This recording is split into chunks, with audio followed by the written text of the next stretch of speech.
Hello tout le monde, j'espère que vous allez bien. Je vous retrouve aujourd'hui pour vous parler de mes 5 dernières lectures.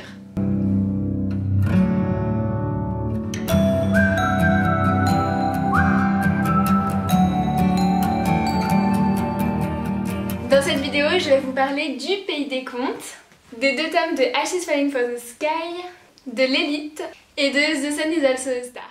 Je vous conseille vraiment d'aller me suivre sur Instagram puisque je poste souvent mes avis de lecture, des photos et tout. Je vous mets juste ici des exemples de photos puisque voilà, vous saurez en avant-première toutes mes lectures, ce que j'en pense, etc.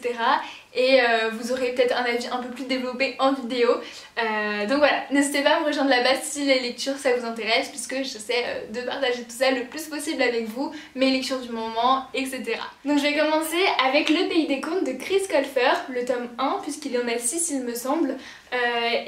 Chris Colfer, cet auteur vous le connaissez peut-être, puisqu'il a joué dans la série Glee. Donc dans Le Pays des Contes, on suit 2 adolescents, 2 frères et sœurs, plutôt préadolescents puisqu'il me semble qu'ils ont 11 ans, 10-11 ans.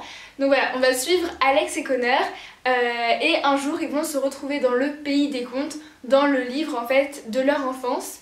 Et pour en sortir, ils vont devoir mener une quête pour rentrer chez eux.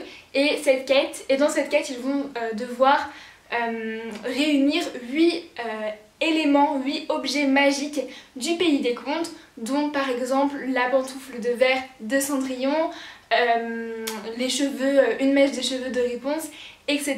Donc c'est un vrai récit d'aventure. Maintenant je vais vous parler de mon ressenti sur cette lecture, de mon avis, en vous donnant mes points positifs et négatifs. Donc premièrement, je trouve que cette histoire est très bien ficelée. Comme je vous l'ai dit, c'est un vrai récit d'aventure. On s'immerge vraiment dans l'histoire, dans l'ambiance. C'est vraiment un livre qui nous fait voyager, puisque voilà, on va vraiment voyager avec les personnages dans ce monde du Pays des Contes. Et ouais, c'est super bien fait. Aussi, j'ai beaucoup aimé ce livre parce qu'il y a de très belles citations et de très belles morales qui sont faites. Et d'ailleurs, j'en ai relevé dans mon petit carnet de lecture. Dedans, en fait, voilà, je vais vous montrer. En fait, je mets 4 photos que je trouve sur internet qui me font penser à ma lecture. Je note aussi, enfin je mets ma petite note, je mets des citations et mon avis. Donc là j'ai relevé 2 citations que je vais vous dire parce que je les trouve très jolies. Donc la première c'est « Soyez courageux les enfants, le courage est quelque chose que personne ne pourra jamais vous ôter ». Et ça c'est la belle boucle d'or qu'il l'a dit dans ce livre. Et ensuite la deuxième que j'ai bien aimée, elle est de Cendrillon dans le bouquin. Et donc c'est « Peu importe ce que vous ferez, vous ne plairez jamais à tout le monde. C'est la plus dure leçon que j'ai apprise. De fait, je suis encore en train d'apprendre. » Voilà, et il y a plein de belles morales comme je vous l'ai dit, et c'est vraiment une lecture que je vous recommande. Cependant, ce qui m'a un petit peu déplu dans ma lecture, c'est ce côté un petit peu trop jeunesse, mais ça je le savais puisque c'est un roman aventure jeunesse, donc bon, c'était pas... c'était normal quoi, mais j'étais peut-être pas assez dans ce mood de jeunesse pour le lire à ce moment-là, je sais pas, même si j'ai passé un moment très agréable. Donc si vous aimez tout ce qui est récit d'aventure, fantastique et conte, vraiment lisez-le. Je passe ensuite à la duologie Ash is Falling for the Sky de Nin Gormand et Mathieu Guibé, puisque oui, ces livres sont écrits à 4 mains. Alors honnêtement, je sais pas trop comment vous résumer ces livres, tellement il y a de choses à dire et... Voilà, bref, je vais commencer par ce qui me vient comme ça. Donc de base, Ash is Falling for the Sky, c'est un roman, c'est une romance qui peut paraître un petit peu cliché. Voilà, il y a un garçon bad boy, une jeune fille qui rentre à l'université et tout. Ça se passe en Amérique il me semble, bref, il y a tout pour que ce soit cliché. Mais les thèmes très forts sont abordés, les personnages sont attachants, l'histoire est bouleversante. Vraiment c'est un vrai coup de cœur que je ne peux que vous recommander. Cependant, si vous vous lancez dans cette lecture, préparez bien une boîte de mouchoirs puisque vous risquez fortement de pleurer, même si de base vous n'êtes pas trop sensible. En tout cas moi qui suis sensible et en plus cette histoire totalement bouleversante, le combo, bah ça a fait que j'ai beaucoup pleuré. Surtout lors de ma lecture du 2e tome, pendant le premier tiers et la fin, voilà, je m'en souviens encore, moi dans mon lit en train de vider toutes mes larmes. Comme vous l'aurez peut-être compris, j'ai vraiment adoré ma lecture, c'était quelque chose de très fluide, je l'ai lu, j'ai lu les 2 tomes en 2 semaines, je me suis fait le premier en 6 jours, le deuxième en 5 il me semble. C'était vite bouclé. Aussi ce que j'ai beaucoup aimé c'est le fait que les chapitres soient alternés entre les deux points de vue, celui de Sky, la fille justement, et Ash, le garçon. Ils ont tous les deux une histoire assez touchante. Ouais, on s'attache très vite je pense au personnage. Et donc je peux que vous recommander cette lecture. Après je vous mets un petit warning, c'est une lecture, c'est un roman new adulte. Donc il y a des scènes pas mal hot quand même, donc voilà, c'est pour un public averti.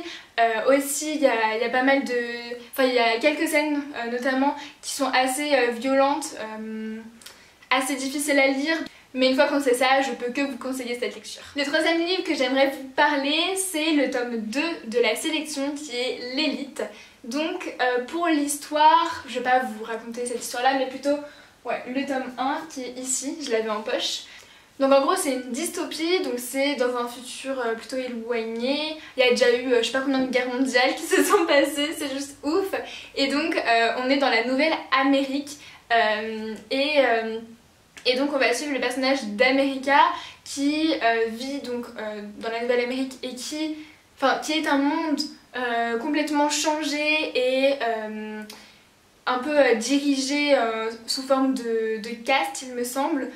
Donc en gros ça va de la caste 1 à la caste 8 et en fait les 8 en gros c'est les plus pauvres, ouais, c'est vraiment une société très inégalitaire entre les peuples, entre les castes du coup. Et donc dans ce livre, on va suivre America qui va participer à un jeu de télé-réalité un petit peu qui s'appelle La Sélection.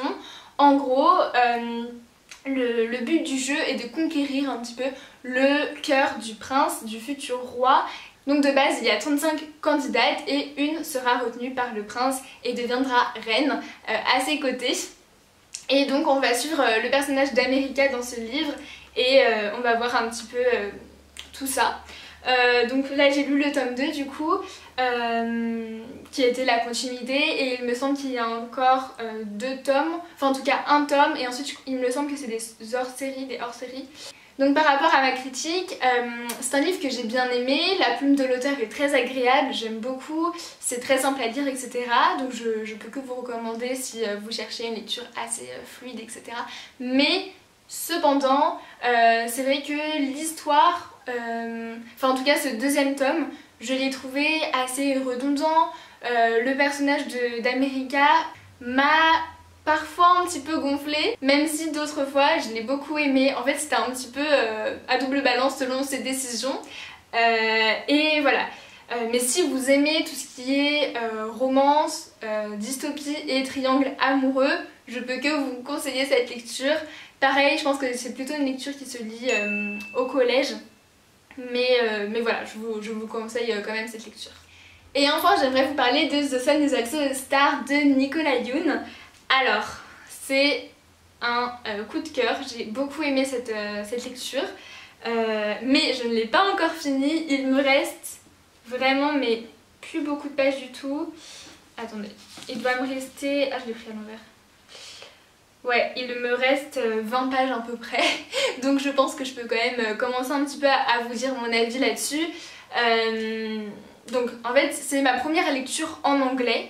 Je l'avais jamais lu avant en anglais. Donc on m'a offert ce livre à Noël en anglais. Et de base c'était pas fait exprès. Mais finalement j'étais trop contente, je voulais trop le garder en anglais parce que je me suis dit allez petit challenge c'est parti. Donc pendant cette période de confinement je me suis dit que j'allais avoir un petit peu plus de temps pour lire et que c'était le moment parfait pour commencer une lecture en anglais.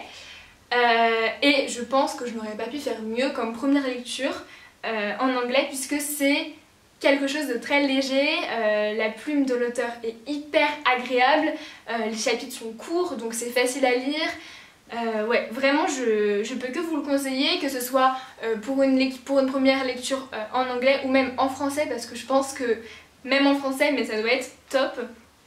Donc pour l'histoire, parce que j'ai oublié de vous dire ça, pour l'histoire on suit 2 personnages principaux qui n'ont rien à voir, vraiment. On suit Daniel, le poète romantique qui croit au destin, etc. Et de l'autre côté, on a Natacha qui est une pure scientifique qui croit pas du tout au destin, etc. Bref, les deux opposés. Et donc leurs chemins vont se croiser et je vous en dis pas plus. Vous avez qu'à le lire, je vous le conseille, mais vraiment. Mais j'ai pas envie de vous en dire plus, mais juste lisez-le. Ce que j'ai beaucoup aimé aussi, c'était qu'on avait donc des chapitres alternés entre les deux personnages, donc Natacha et Daniel, et on avait aussi d'autres chapitres qui étaient... Enfin, je sais pas comment vous dire, alors attendez. Par exemple, il y a des chapitres sur les personnages secondaires, les parents de chacun, des personnes qui croisent, qui vont avoir une incidence sur après le reste de l'histoire. Il y a aussi un chapitre sur le destin, enfin vraiment, c'est juste génial. J'adore.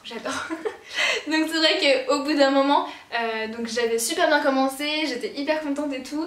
Et puis à un peu plus de la moitié, j'ai commencé à avoir une petite baisse, moins envie de lecture en fait, parce que avec l'école à la maison, ça commence un petit peu à me fatiguer. Alors que bon, on était à la maison, mais le rythme il est quand même pas pareil, enfin, c'est assez particulier. Et en plus, j'ai l'impression que je lisais plus quand j'allais au lycée, parce que souvent je lisais dans les transports.